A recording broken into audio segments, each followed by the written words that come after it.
wabarakatuh. Saya Rusda Mawiyah, nomor presensi 31. Pada kesempatan kali ini saya akan sedikit menjelaskan mengenai dalil tentang bersyukur. Sebelumnya saya akan membacakan salah satu ayat Al-Quran yang membahas mengenai bersyukur. A'udzubillahi minasyaitonirrajim. Bismillahirrahmanirrahim. Fadkurni adkurkum washkuruli wala takfurun, yang artinya, maka ingatlah kamu kepadaku dan niscaya aku akan ingat pula kepadamu, dan bersyukurlah kepadaku dan janganlah kamu mengingkari nikmatku. Quran Surat Al-Baqarah ayat 152. Adapun pendapat para ulama mengenai ayat Al-Quran di atas, Ibnu Abbas mengatakan yakni nikmat Allah Subhanahu wa taala berupa pengutusan Nabi Muhammad SAW. Oleh karena itu, Allah menghimbau kepada orang-orang yang beriman untuk mengakui nikmat tersebut dan menyambutnya dengan bersyukur kepada Allah Subhanahu wa taala. Sedangkan menurut Syekh Abu Bakar Jabir Al-Jazairi dalam kitabnya yang berjudul Manhaj Al-Muslim menyebutkan, seorang muslim harusnya melihat segala sesuatu atas nikmat Allah dengan tidak terhingga.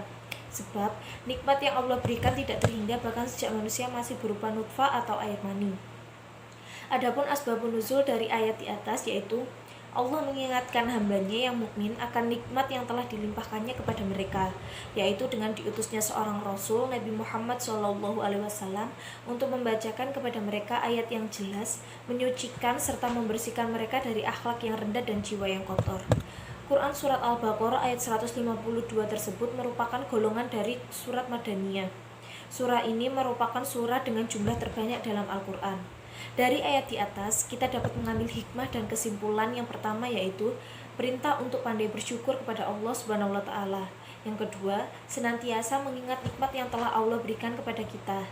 Dan yang terakhir, tidak menjadi orang-orang yang kufur akan nikmat. Selanjutnya, saya akan membacakan satu hadis yang membahas mengenai bersyukur. A'udzubillahi minasyaitonirrajim. Bismillahirrahmanirrahim. Wa man la yashkurin nas la yashkurillah, yang artinya, barang siapa yang tidak bersyukur kepada manusia, berarti ia tidak bisa bersyukur kepada Allah.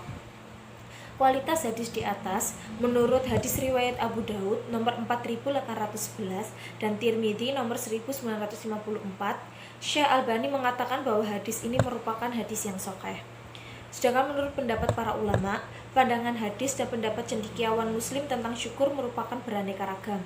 Abu Nasr Ismail Ibnu Hamad Al-Jauhari, sebagaimana yang dikutip oleh Ibnu Abi Hatim, syukur adalah pujian kepada Allah yang maha pemberi kebaikan dengan cara yang terbaik. Sedangkan menurut Al-Sam'ani berpendapat bahwa syukur adalah pengakuan terhadap nikmat Allah Subhanahu wa taala dengan tunduk kepada dan patuh kepada maha pemberi nikmat yaitu Allah Subhanahu wa taala. Dari hadis di atas kita dapat mengambil hikmah dan kesimpulan. Yang pertama, siapa yang tidak tahu cara berterima kasih kepada manusia yang telah berbuat baik kepadanya, maka ia juga amat sulit bersyukur kepada Allah. Yang kedua, Allah tidaklah menerima syukur hambanya sampai ia berbuat baik atau ihsan dengan berterima kasih kepada orang yang telah berbuat baik kepadanya. Yang ketiga, perintah untuk pandai bersyukur. Dan yang terakhir, pemberi nikmat hakiki adalah Allah, dan manusia yang berbuat baik adalah sebagai perantara dalam sampaian kebaikan tersebut. Sekian penjelasan dari saya. Apabila ada salah kata dan perilaku, saya mohon maaf yang sebesar-besarnya. Akhirul kalam, wassalamualaikum warahmatullahi wabarakatuh.